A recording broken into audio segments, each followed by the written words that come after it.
با افتخار نوروز بین المللی در مؤسسه دولتی بودجتی تحصیلات میانه عمومی تاجیکستان و روسیه مکتب میانه عمومی با آموزش عمیق فنهای علاهیده به نام آنتون پاولویچ چخوف چهاربینی پرشگاه ایدانه برگزار گشت.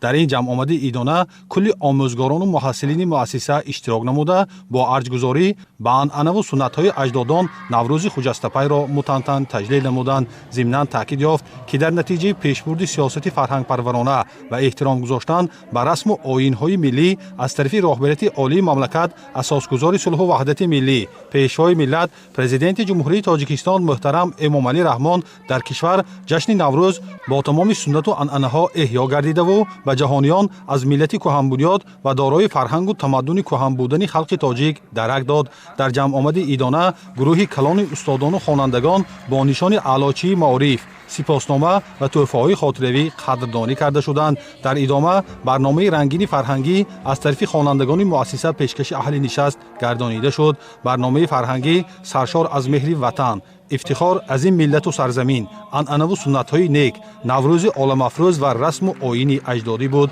نوروز این رمز روزی نو، آغاز سال نو و اختتام و تشبس‌های تازه، بهترین وسیله خودشناسی و خودآگاهی ملی و وحدت و همدیگر فهمی به شمار می‌رود. نوروز از قدیمترین جشن ملی تاجیکان به حساب رفته تاریخی بیش از 6000 ساله دارد.